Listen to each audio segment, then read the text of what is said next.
Valeria, NPM 23210024. Pada kesempatan ini, saya akan mempresentasikan materi mengenai Standar Audit 620 Revisi 2021 yang membahas tentang penggunaan pekerjaan pakar auditor.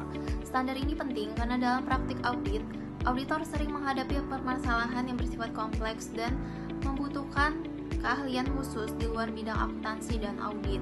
Pengantar Standar Akuntansi 620 Revisi 2021 mengatur tentang tanggung jawab auditor ketika menggunakan pekerjaan pakar auditor dalam memperoleh bukti audit yang cukup dan tepat. Standar ini diterbitkan oleh Institut Akuntan Publik Indonesia dan berlaku efektif untuk audit laporan keuangan periode yang dimulai pada atau setelah 1 Januari 2022. Standar Akuntansi 620 merupakan adopsi dari International Standards on Auditing yang dikeluarkan oleh IASB sehingga selaras dengan praktik audit internasional.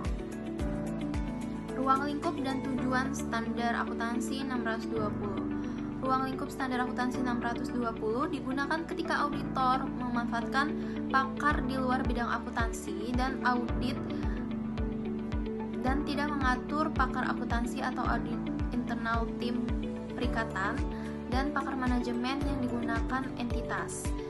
Definisi pakar auditor. Pakar auditor adalah individu atau organisasi yang memiliki keahlian khusus di luar akuntansi dan audit yang digunakan auditor untuk membantu memperoleh bukti audit. Jenis pakar auditor terbagi menjadi dua, yaitu pakar internal, staf atau rekan dalam kantor akuntan publik atau jaringan kantor akuntan publik, dan yang kedua pakar eksternal, pihak luar yang ditunjuk auditor. Contoh bidang keahlian pakar, penilaian aset kompleks, estimasi cadangan migas, analisis pajak kompleks, liabilitas lingkungan. Tanggung jawab auditor atas pekerjaan pakar. Meskipun menggunakan pakar auditor, tanggung jawab atas opini audit tetap sepenuhnya berada pada auditor. Auditor wajib 1. Mengevaluasi kompetensi, kapabilitas, dan objektivitas pakar. Yang kedua, memahami bidang keahlian pakar. Yang ketiga, menilai kecukupan hasil pekerjaan pakar. Yang keempat, menentukan tindak lanjut jika pekerjaan pakar tidak memadai. Penggunaan pakar tidak mengurangi tanggung jawab proses profesional auditor. Prosedur audit terkait pakar auditor.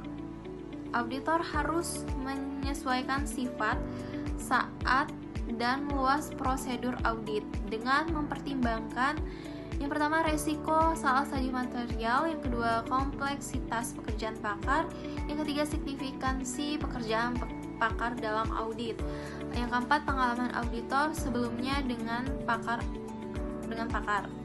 Auditor juga perlu menyepakati ruang lingkup dan tujuan kerja pakar, mengatur komunikasi dan kerahasiaan, mengevaluasi asumsi, metode, dan data yang digunakan pakar.